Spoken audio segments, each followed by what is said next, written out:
Aorinany tafidrivotra mahery dia misy rivotra malefaka mitsoka. Inandray no ifandraisan'izany amin'ny fiainanao ara-panahy.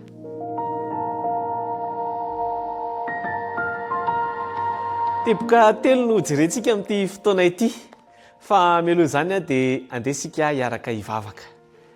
Rainay tsara indrindra izay any an-danitra misaotra anao indray izahay nomenao fotoana mbola afaka hiara-hianatra ny teninao indray. Ka kasio ny fonay mba ho tonga tany lonaka anirin' ny teninao ka mba hamoazana lehibe amin'ny fiainanay amin'ny anaran'i Jesosy. Amen. Araka ny hitantsika tamin'ny lesona tany aloha dia hitantsika ny tantaran'i Jesosy sy ny mpianatra izay nandeha sambo izy ireo.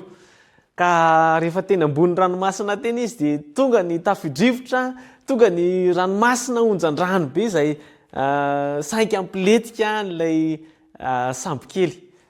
Tamin'ity fotoana ity nefa rehefa nitsangany Jesosy tao anatin'ireto mpianatra izay feno ankiviana, feno tahotra, feno fahatairana reto, dia nitsangany Jesosy ary nanonona fiadanana sy fitoniana tamin'izany toetrandro izay nikorotana izany, ary dia nilamina ny toetra rà tamin'izay fotoana izay. Ny tenin' Jesosy tamin'izy ireo dia hoe nankaiza ny finoanareo, nahoana ianareo no matahotra. Misy teboka telo tiako zaraina aminao indray, isotomantsika lesona avy amin'izany tantara kely izany. Ny teboka voalohany dia izao hoe matokia an'Andriamanitra. Teboka voalohany dia hoe matokia an'Andriamanitra ao amin'ilay tokantrano, ao amin'ilay toeram-piasana, amin'izay toerana misy anao any, mety misy korotanao, mety misy tafio-drivotra mahery ao, matokia an'Andriamanitra. Izao no voalazan'ny Paoly tao amin'ny Koritianina 2:12. Laza izy ao fitiniko aminao ilay izy fa nangataka tamin'ny Andriamanitra izy mba omen'Andriamanitra azy fahasitranana teo amin'ny masony, satria narary maso i Paoly. Dia nangataka izy mba hositranana ny masony, kanefa dia izao no nataon'Andriamanitra hoe ny heriko dia tanterahana ao anatin'ny fahalemena. Ao anatin'ilay fahalemena iny no anatanteran'Andriamanitra ny heriny.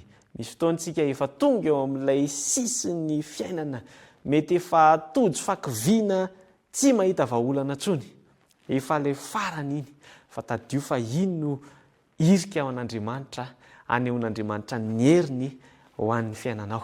Teboka faharoa manaraka izany dia izao hoe ao anatin'ireny toe-javatra sarotra ireny no amolavolan'Andriamanitra ny toetranao indray.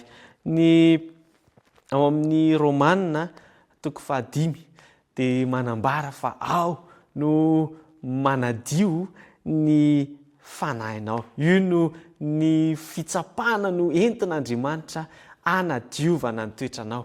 Ny fizahanttoetra no entin'Andriamanitra anefenanao indray mba hatonga anao ho mafy, mba hatonga anao tsy ho kivy, ary ahazonao fiainana ara-panahy matotra miaraka amin'Andriamanitra. Ary teboka fahatelo manaraka izany dia ny fanavaozana indray, na dia eo aza ny fangirifirina, na dia eo aza ny olana, dia tadio fa Andriamanitra dia te hanavao hatrany ny fiainanao.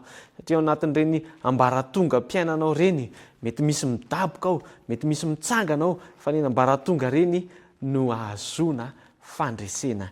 Tadio fa ny fiadanana amin'ny ho avy dia ilanao an'ilay finoana, izay mipetraka eo amin'Andriamanitra. Raha tsy misy ilay finoana, raha tsy misy ilay ho avy antenainao, dia tsy misy fiadanana ho an'ny fiainanao.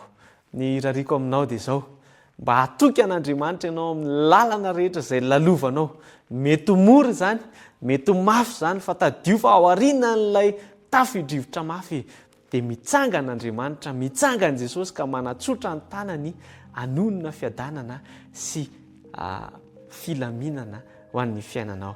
Andehantsika hivavaka. Rainay tsara indrindra an-danitra, misaotra anao izahay afaka niara-nianatra ny teninao indray. Fantatrao tokoa ny mety ho tafio-drivotra izay mamely ny fiainanay tsirairay avy.